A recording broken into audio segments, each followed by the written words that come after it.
So the best possible placement for a speaker is after lunch. Now it's Canadian sarcasm, in case you were wondering.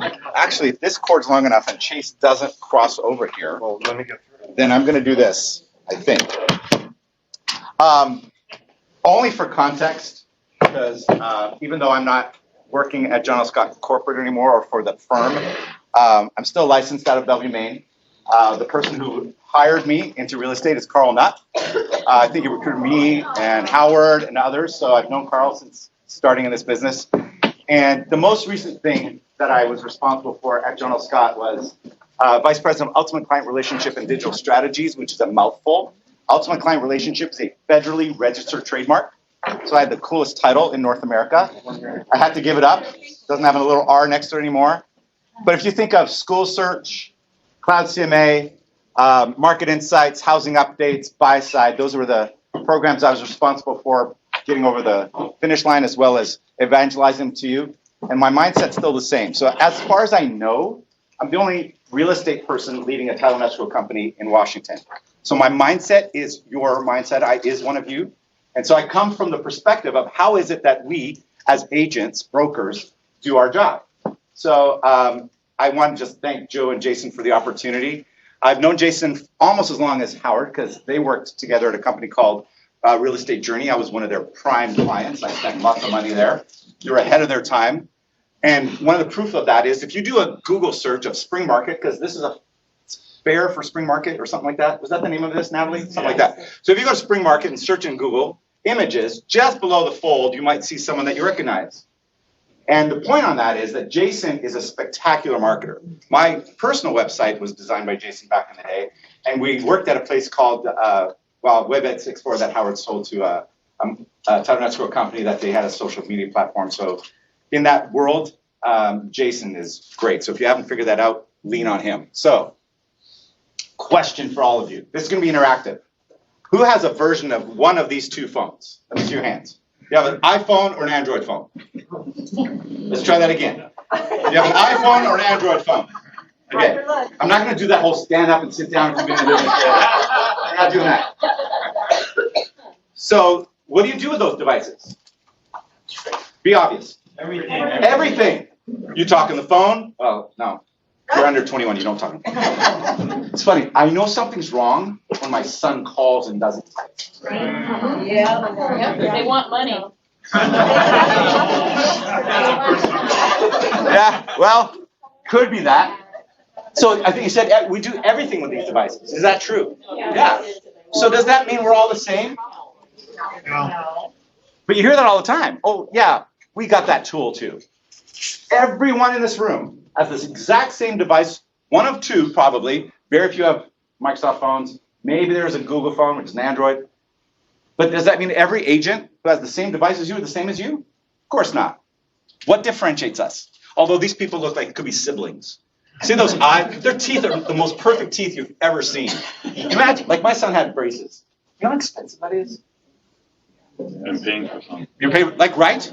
Yeah. So sometimes that's what the world looks at us and thinks, right? All real estate agents are the same. Isn't that true?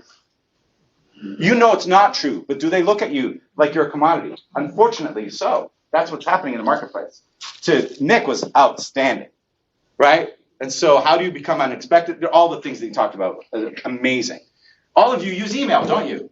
Some version of email, yes? Yes. Oh, you're all the same as every other real estate agent, aren't you? But you all use the same stuff. Is that true? To some extent. Doesn't make us the same. So tools and technologies and tactics, while maybe shared amongst different companies, competitors, I didn't know anything about beer. I'm not a beer drinker, but now I'm almost inspired to drink beer. Marketing, right? You all have some version of these, yes? Learned about that at the beginning. Every real estate agent just about has these. And they've been told the same things. Some version of the same thing, yes? Howard Chung's going to probably talk about what? Technology. Yeah, it's going to be AI, some version of technology. All of us have this. Does this mean you're all the same? No. And so I'm here to tell you that title and escrow companies use similar tools. There's three main products in terms of what's driving the back end of title and escrow, which is basically putting puzzle pieces together to close transactions. There's just basically three different products that most companies use. And then there's proprietary, which is us. So in the sea of sameness, you stand out. Why do you stand out? Not rhetorical. Why do you stand out?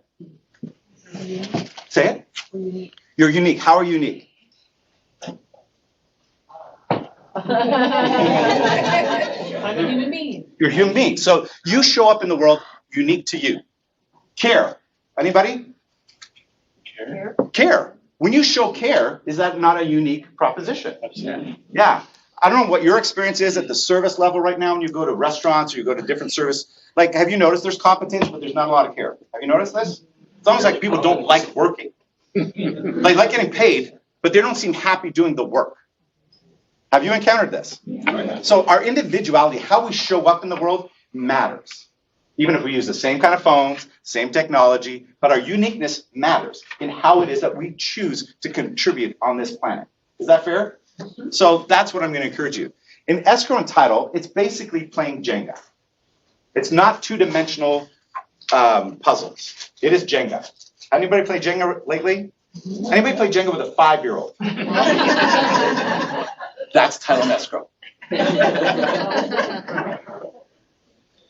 You taking anything away today, Jenga? Yeah. This is consumers' behavior, isn't it? Some of you already purchased stuff while you've been here on your phones, haven't you? You're laughing because it's true.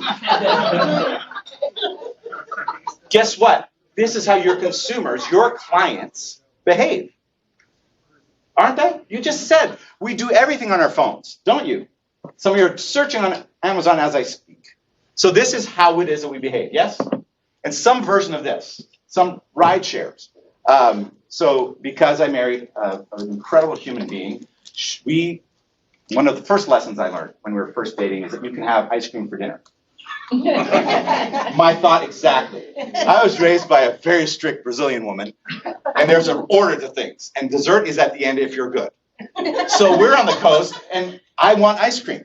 I'm like, man, I would love to have ice cream because I saw Cold Stone. Have you eaten at Cold Stone? It's basically proof God loves us.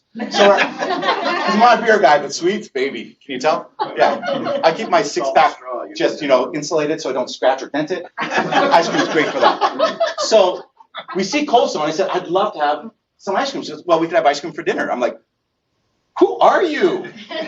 What words have come from your mouth? I learned you can have ice cream for dinner. Did you know this? Why? Eat dessert first. It's a choice. So we went on our honeymoon before we got married because you can have ice cream for dinner. And what's that? Preserve. So we went to Paris, Barcelona, and then Rome. And I love the certainty of these apps.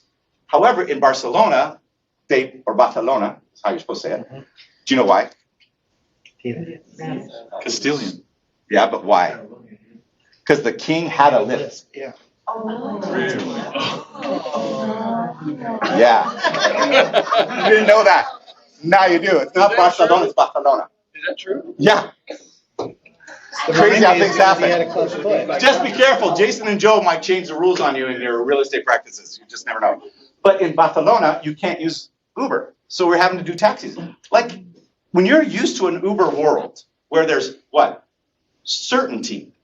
The reason we love those apps is because you know exactly what it's going to cost, when they pick you up, when they drop you off, how long it can take, the person who's picking you up, their ratings, all that. There's certainty in that world, isn't there? This is what consumers expect of us. Certainty, don't they? That Jenga puzzle is not certainty. As an agent, which I still is one, but up until a year and a half plus ago, I knew enough about title and escrow to be dangerous. I'm a managing broker. I've been managing brokers for 17 years, so I should know stuff, but I knew enough to be dangerous, and it's a much more complicated situation than what the consumer is going to expect. We want them to have a joy of an effortless close. It is not effortless from a business perspective, but this is the expectation of consumers, yes? The days of them finding a home, not you finding the home, has been, how long has that been happening? Tell me a number.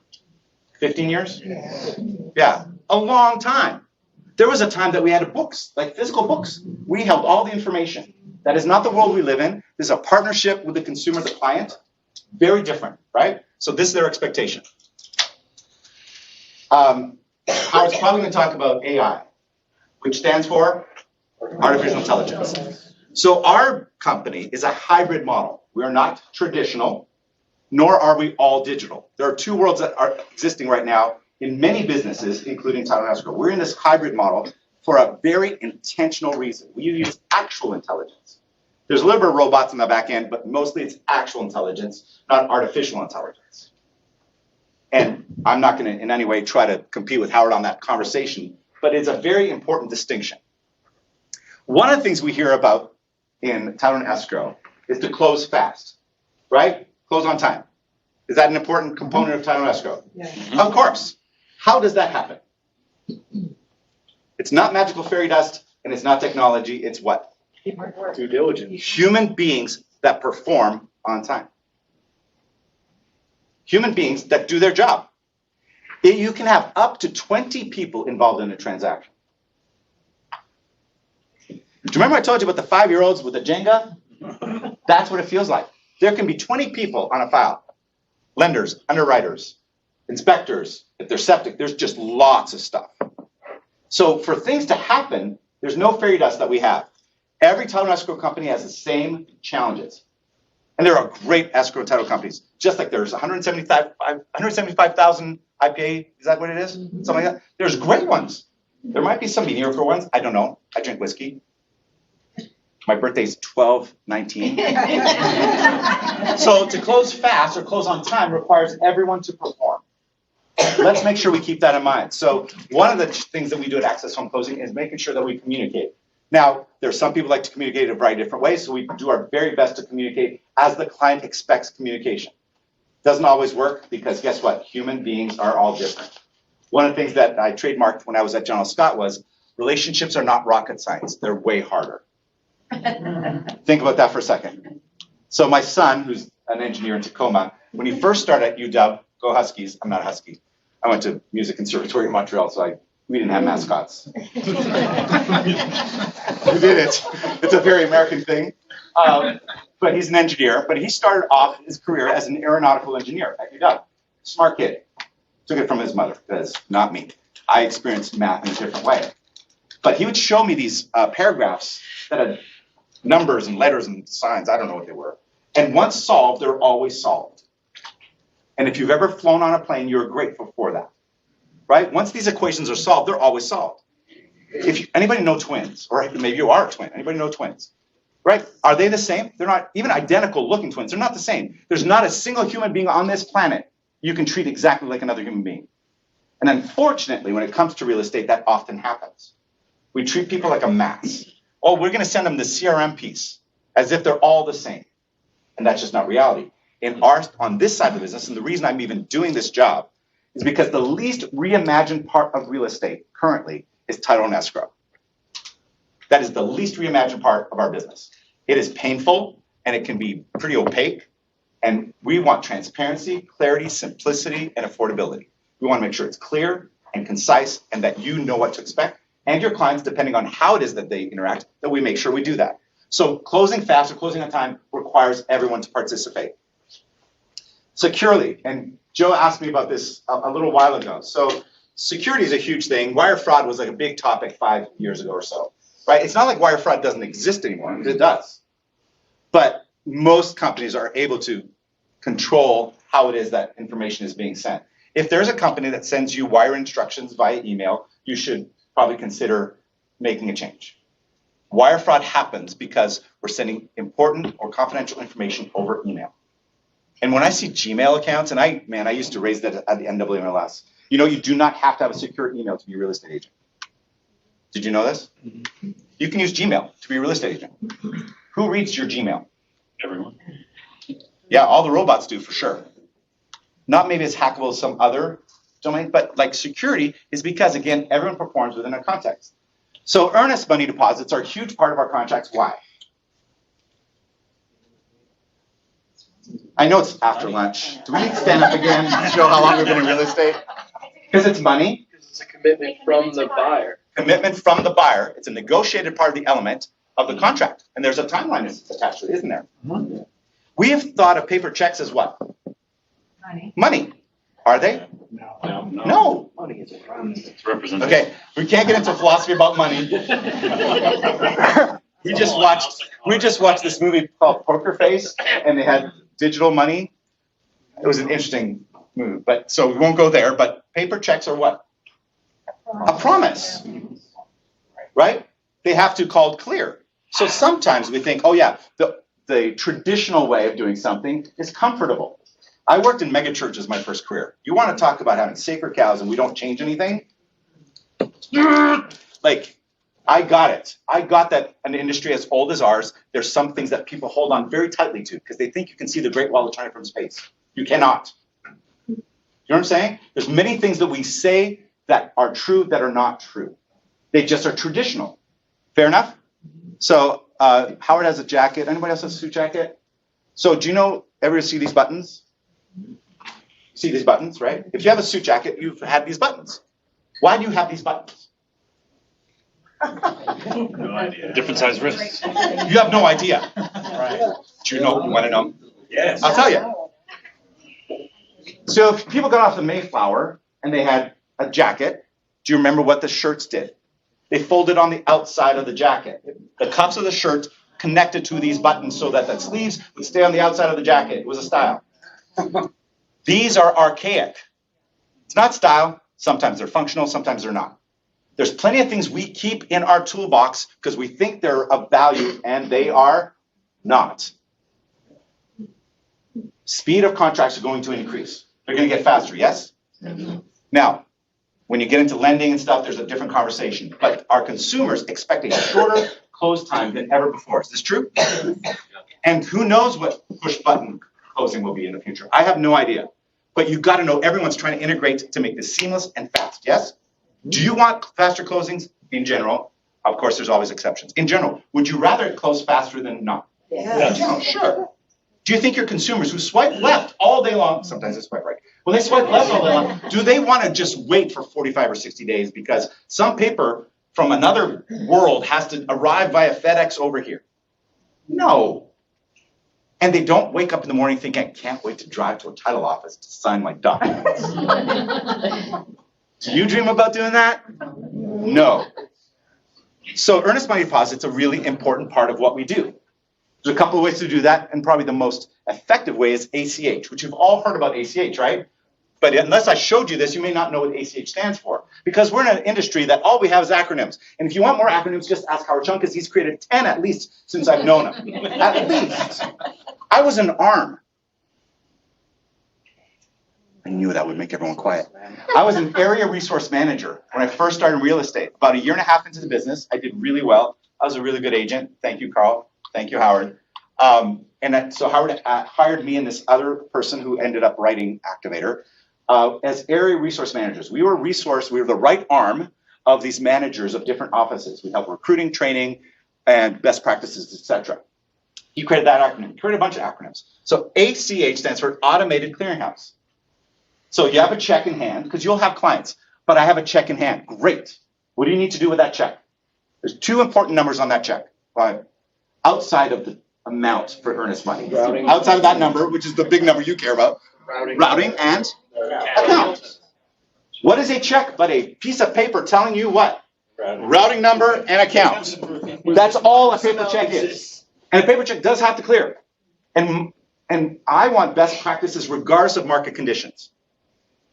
So the non-refundable deposit that we've seen people lose it at the company, substantial ones like 75 grand walking away. While the market has shifted slightly, that behavior is going to come back. People in competitive to win a transaction will have non-refundable deposit on occasion, yes? Yeah. A paper check, if it doesn't clear, because you want that within X days, may be an issue. The best way to ensure that your contract fulfills on its promises is to wire money as fast and as securely as possible. Would you all agree on that? So ACH is a very simple process. I just found a really cool graphic to make it look complicated, but it's not complicated, right? You have this routing number, account number, it's going to go over here, and then someone receives money. It's not complicated, but it's secure, safe. It happens millions of times per day. Has checks ever gotten lost? Yep. Yes. Yeah. Checks are scary. They scare me. How many? like you write less checks than you ever written in your life. Would that be fair to say? Yes. My kids don't own a checkbook. You don't either? Yeah.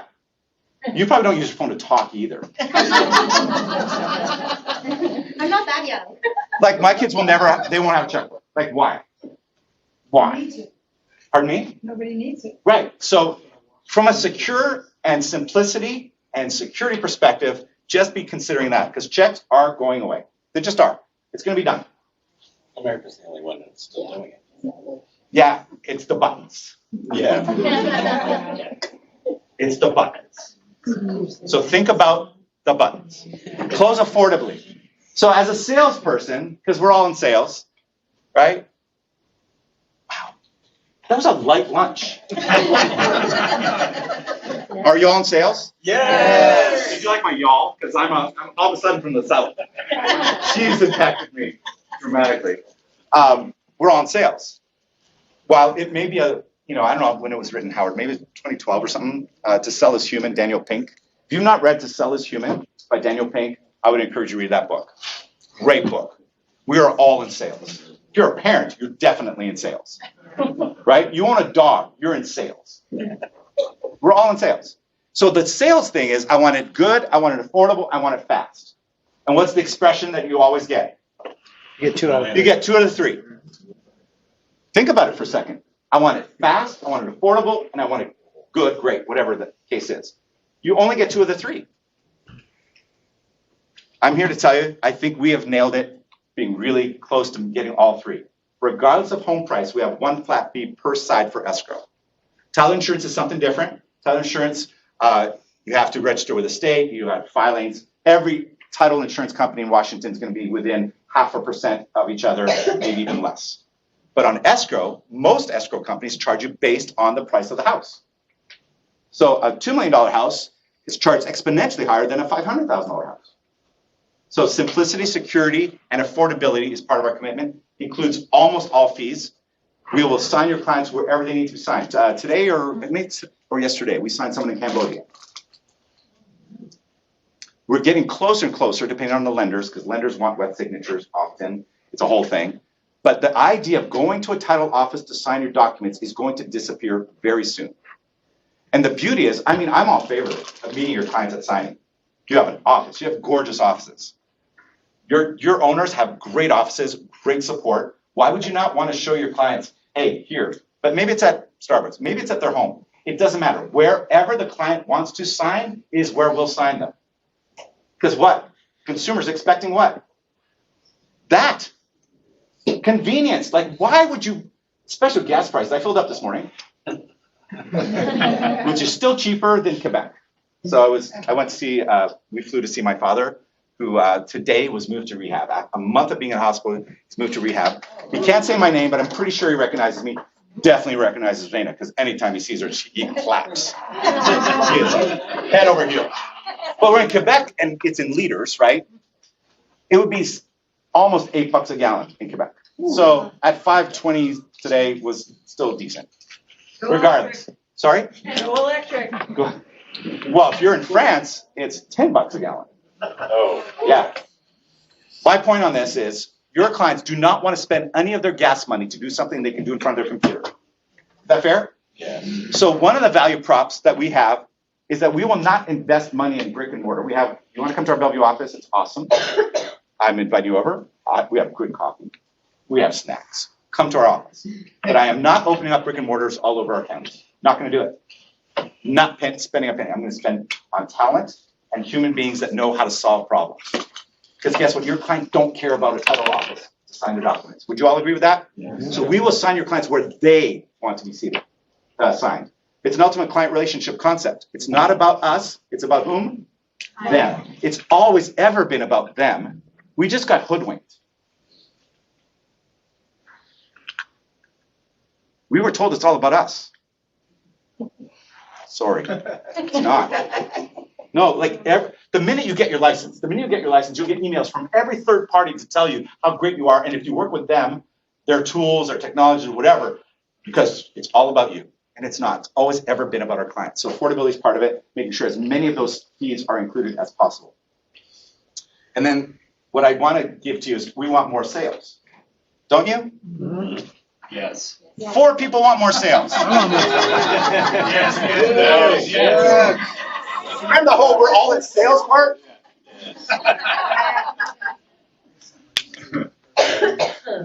I've heard a variety of different the market sucks conversations. Have you all heard this? Yeah. Some version of the market sucks. Market is the market. I've had 3 different kinds of cancer. The first cancer I had a scan and saw the doctor the next day, and the doctor says, well, yeah, you have cancer, and like, great, what do we do? Let's get rid of it. Let's deal with this. I was not mad at the doctor or the x-rays. They're what? They're just data. They're just information so I can make a choice. The market doesn't care about you, your success, nor should you care about it. Who is the most important person in your life? Your clients, one client at a time. Well, you almost can be desensitized to that comment, but I've spoken in Canada, the United States, a lot of different companies, and the idea of ultimate client relationship is not a universal idea. It's not. It's actually very niche. Most companies, our agents are everything. And we then kind of get coddled that way, and we think that we're the stuff. I'm trying not to swear as much as I used to. We're the stuff, where we're not. Our clients come first. And when we lead with servant hearts, what happens? Our businesses blow up. Is that fair? Yeah. Not an easy choice, especially in stressful situations. But stressful situations will tell you what you truly believe by your actions. Fair? So we need more sales, yes? Yes. Okay. So we want not just to do a great job with title and escrow, which we do. Our NPS score is really high. Is it perfect? No, there's no such thing as perfect. None of you are perfect. None of you answer your phones immediately every time. True? Just be honest. So part of our commitment is to help you get more listings. Listings win the game every day. Should we all be listing agents? Say yes. Yes. So I was naive enough in HITS 2, which Howard Chung taught, and he said, get listings. So I was naive. I'm 2 weeks in the business. I'm like, well, whatever he says I should do. Jason and I were probably saying, all we did, whatever Howard said, we did, right? We were like alpha tests for Howard. There's a bunch of stuff Howard's like, this sounds like a great idea. I never did it, but it was a great idea. So Jason and I actually went out and did it. Win the listing, you'll win the market, yes? Mm-hmm. Would you rather have listings or buyers? Listings. This is no offense to buyers, hear me. I'm not trying to offend. Your business is requiring fuel, which is listings. I don't care what the market is. I remember in 2000, I think it was 8, I listed a property in Clay Elm. It was $1.7 million, almost $2 million property, second home, Clay Elm. You know how many people were buying second homes in Clay Elm back in that day? Do you want to know? 24 months of inventory. And so you come to the sales meeting, I got this listing, Clay Elm, and they're like, get over it. When do we want listings? Always. Perfect. So May 2023, at the moment, there's just under 600,000 listings in the entire country. The entire country has less than 600,000 listings available to purchase. So you say, Fonte, that's awful. In a traditional normal market, typical market, try to find that. When was that? Anybody? When was that? I don't know. A long time ago. It's double that at minimum. So pre-pandemic, it'd be about 1.2 in the month of May. May is actually the peak of the market. Go do your research, it's not July. So May is telling you there's a problem. What's the problem? There's gonna be other agents don't make it. Are you gonna make it? 100%. Oh, yeah. Because this doesn't matter other than we just know how to pivot our business and what it is we need to do to get more of those. Yes? So there's a time we see this, right? You want your John Scott listing, you want it sold.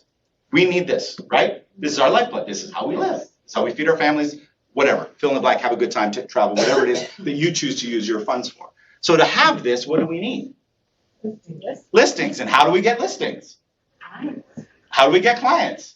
Relationships. Connecting, right?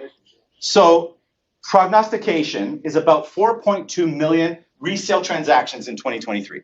somewhere in that range. Some people have adjusted from 4.8 down to 4.2. Some people might be 3.9. Some people might be 4.1. But it's around this number. Is that fair? Russ is very contextual market. It's around this nationwide. Do you know what it was in 2021? Resale, not new construction, because that's a whole different animal to track. What was it in 2021? Anybody want to know? 6.5. So it's a delta, isn't there? Which is fine. Why is it fine? Who cares? Who cares? But there's a hope. There's over 11,500 homes that sell per day in this country. Get on it, folks. Every hour, there's over 191 homes that sell in this country. Who cares about 6.5 million or 4.2 million? Not relevant. You're not selling the whole country. But in this last minute that I was speaking, 3 homes in this country sold, at least. In the time we're here today, how many hours are we here today? 5? 4. So what's 4 times 11,000? 44,000-ish. Think about that for a second. The time we're in this room, 44,000 homes were sold in this country. And all we hear, oh, the market sucks, nothing's selling, there's nothing to buy, there's nothing to sell. Baloney. Yeah. It's all mindset, isn't it? I don't know a lot about football. Not shocking, I'm from Montreal. I know a lot about hockey. Last night, by the way, the Stanley Cup was awarded to the Golden Knights, my wife's team. Yeah. There's not been a Stanley Cup winner in Canada as a team since 1993. But there were the most amount of Canadians on the Golden Knights. I'm taking some solace. But what I do know about football is Russell Wilson went to how many Super Bowls? Nope, he went to 3. The year before they won, he went as a spectator. You know what? Pretty freaking brilliant if you ask me. He was ready when they went. Wasn't starstruck by everything. I thought that was the most brilliant preparation I've ever heard.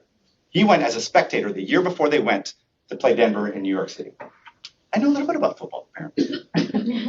And his big thing was, why not us?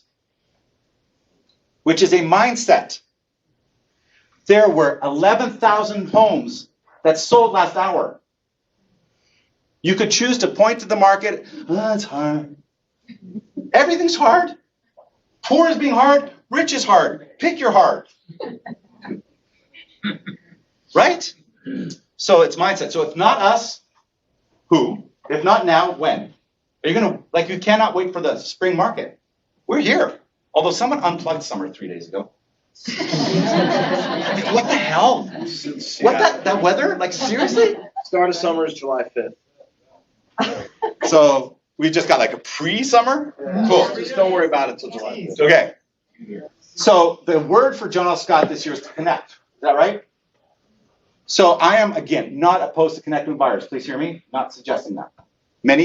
72, I think, % of buyers have something to sell. So I'm not anti-buyers, but we need to talk with more sellers, yes? We need more opportunities at a kitchen table to talk with sellers. Say amen if you agree. Amen. Great. So you've seen these postcards. Probably don't see them often anymore because people don't spend money because they think social media is everything. I love social media. I've written classes for the state. Big social media person. I blog and bleh. But the reality is holding something in your hand is different. Holding something in your hand is different. So my kid's godfather was a VP of sales for Heidelberg, Canada. Heidelberg is a German company. They make the most sophisticated printers on the planet. Some could sell between $6 and $8 million for a printer. Okay, so he knows how to sell. He's the best salesman I've ever met. So I'm in Canada for his son's wedding. Son's getting married, and I'm Mr. Social Media at the time. And I sit with him in this coffee shop, and I say, so how does it feel to be in the dying industry? And he handed me my posterior for the next 45 minutes. Because I was wrong. You bought a printer. Did not buy a printer. I don't have that kind of money. Printing. Potato chips bag. That's Stardust. Printing is everywhere. You know that companies double down, like Safeway's double down on printing during the recession. And agents, stop doing this. Start doing this, but don't do these. Which is basically, hey Russ, we know you love your neighborhood, but we want you to get the hell out. Have you seen these postcards? They're all about whom? The agent. The agent. Who is it truly about? The client. So, what I think what Chase and I need to talk about is not to use the word farming, because most people react not necessarily positively when we say farming, because you're like, oh my gosh, that's hard work. Because when you think about farming, the reason in real estate it's called farming because it's a correlator to actual farming. What happens with actual farming? You gotta get ready. You gotta get the dirt ready. You gotta find a patch of dirt that's gonna work. You gotta prep the dirt. You gotta plant the seeds. You gotta water it. You gotta fertilize. You gotta clean it up. Like you don't plant an apple seed and wait next week and buy it and eat an apple. It just doesn't work. So the same corollary happens in real estate. We get very when it comes to farming. So let's not talk about farming. Let's talk about lead generation.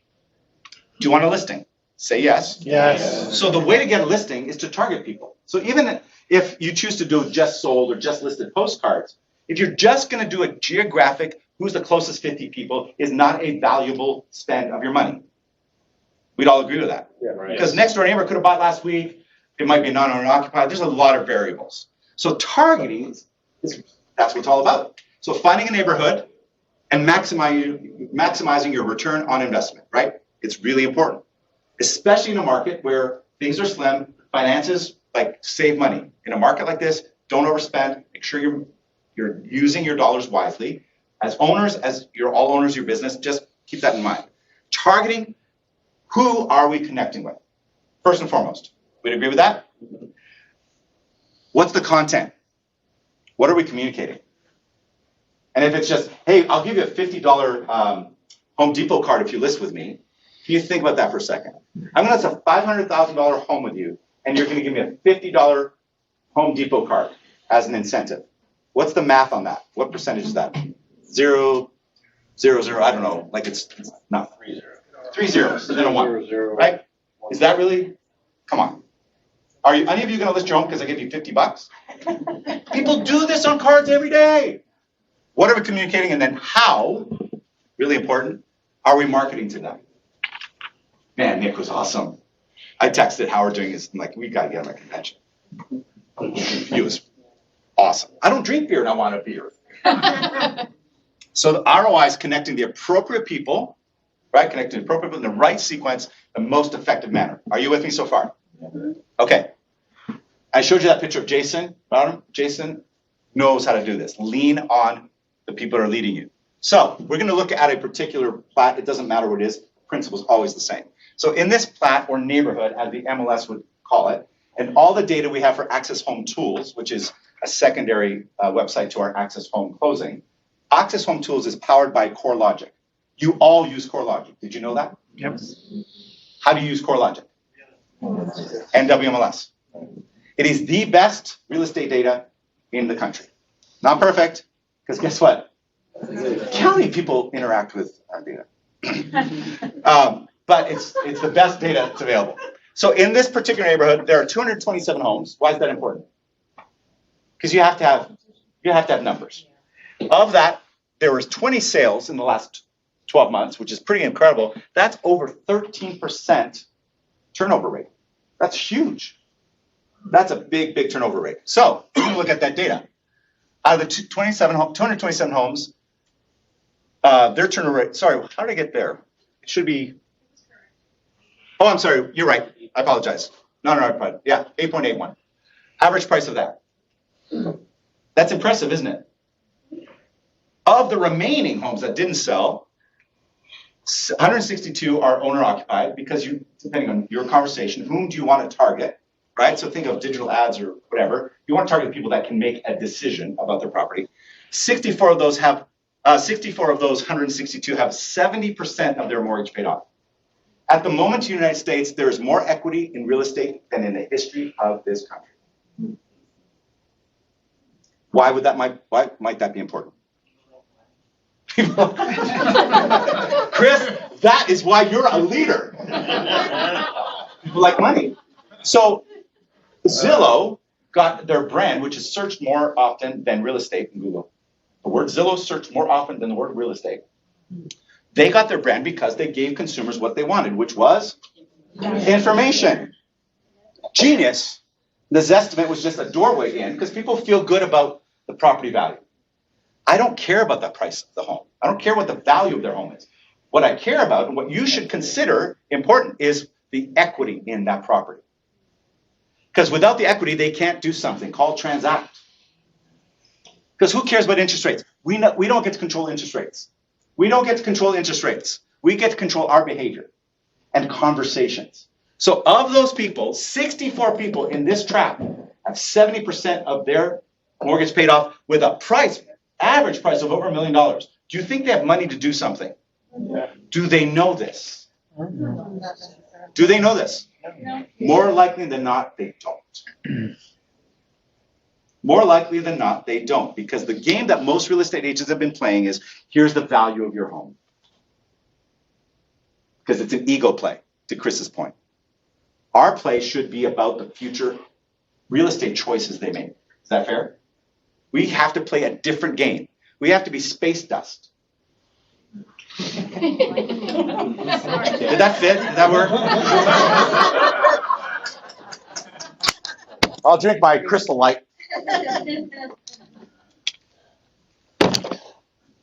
No one needs another Zestimate.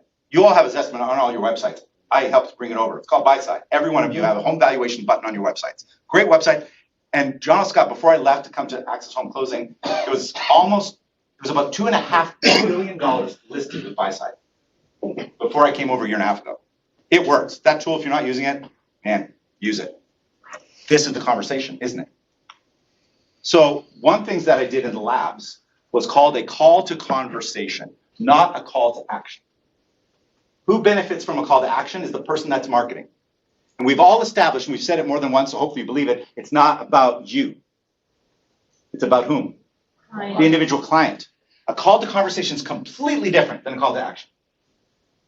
If you have conversations with potential sellers, what's the likelihood that you might actually get to a table and talk about the future of their real estate life? But a call to action just benefits you, and you don't do it. Because when you're on Instagram, I'm going to give you 15% off those shoes if you give me your email address. And most of you do what? I don't want to save money. You don't want to give me your information because you're all worried of getting spammed. But we behave like that in real estate. I'm going to do Bob Newhart. Anybody remember Bob Newhart? Yes. Do you know the advice he gave the people that were sitting in front of him? Do you remember what he said? Stop it.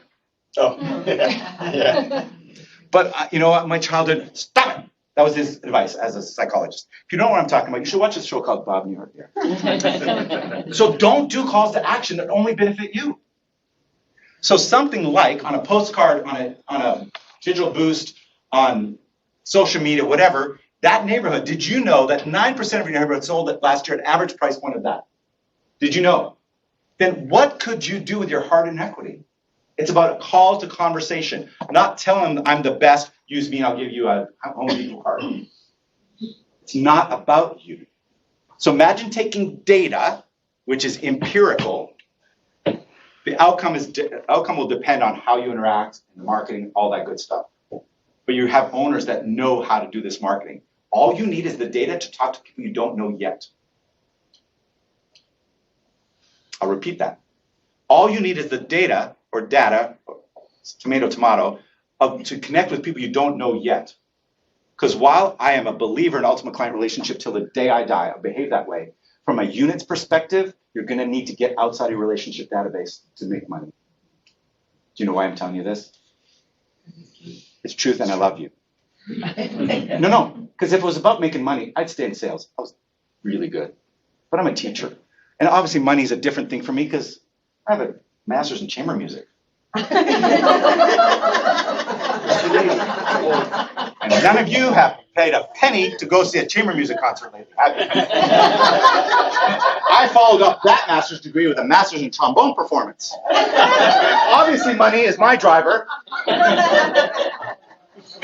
I'm a teacher at heart, so I'm telling you the truth because I love you.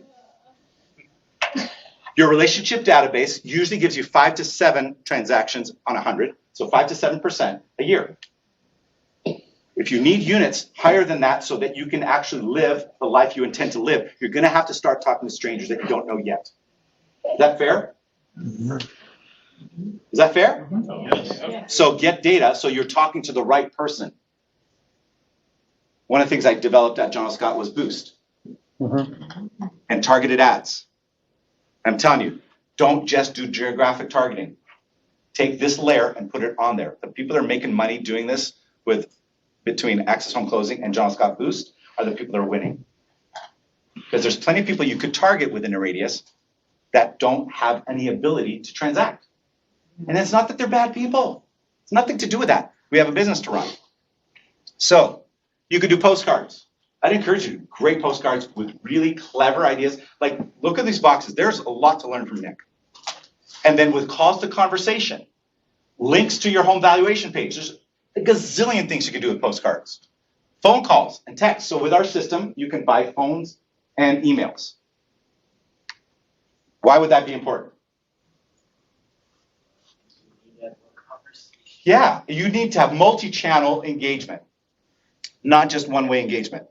So Chase can give you all the data on that. But it's not like you get every email. It's not like you get every phone number. But we have a lot of data per those addresses and a bunch of stuff that I don't want to go way too deep, but you need to have more conversations with strangers. We can give you that. Market insights, man, I'll put market insights against anybody, including Zillow. Zillow's hyperlocal targeting or hyperlocal market data, do you know how far it goes down? Anybody? A city or a zip code? So let's say it's West Seattle. How many markets in West Seattle? 4 zip codes. Markets. There's dozens. Condos in the water are different than condos inland. Like, you got single family homes, you got new construction, you got 2 stories, you got lots of different markets, right? There's lots of markets. Market insights can pinpoint a single building, only waterfront, only non-waterfront on a street. Like, there's nothing better in real estate data than market insights. There's not. Trust me, I tried to break it back when I was responsible. Market insights, neighborhood campaigns, again, brilliant pieces, all available for you at, was it no cost? Whatever it is you're paying, you got it. Home valuation with buy side, take that data, put it in Boost. Now you're going to directly market to the people that have the ability to move. Years ago, I was prepping for one of Lennox's videos, and I was steaming the green screen that Lennox was going to lip sync in front of. So you've seen Lennox's videos? Yeah, it's me and my friend Warren write those. So I'm steam cleaning the green screen, steaming, so that Lennox can stand in front of it and do his thing. And I'm talking to Michael, who was his birthday 2 days ago. Did you wish him happy birthday, Howard? You're a suck as a friend. Just kidding. Yeah, it was Michael's birthday on Monday. So I'm talking to Michael about this steamer. I'm like, I've got to get me one of these. I wear lots of suits. I'm like, my phone is in a different room, but obviously close enough to hear me. I went on my computer later, and what ads do you think I got? Steamer ads. I have never searched for steamer in my life. This happens to you every day, so it's no different for your homeowners. This is not weird. It may sound invasive. There's a bunch of rules that have been implemented since that you can no longer use. You can no longer use socioeconomic data for targeting. It's illegal, so you can't do that. But with CoreLogic, you can get enough information about someone to kind of Sherlock Holmes it to know what's going on. So that and door knocking. You know, while it may not be for everyone, it works. It works. It works. What's cute? Grow wild like your equity. Oh yeah, I like grow that. wild like your equity. You can thank Chase Pennington for that. So whatever works is what you should do. And in fact, if you go to bookwithchase.com, Chase, who spent 5 years at General Scott, a lot of it in legal, so hopefully you don't know him. Thank you for getting that one. Hopefully you didn't have to interact with Chase, but Chase knows his lead generation targeting back and forth, up and down. I want you to leave here not think you have to learn a new tool. Do not learn a new tool. Spend time face-to-face with humans. Tell us what you need. We'll get you the information so you can go do your job of engaging and connecting with humans. Do not learn another tool. He's a master at it. Just go to bookwithchase.com. We'll get that to you.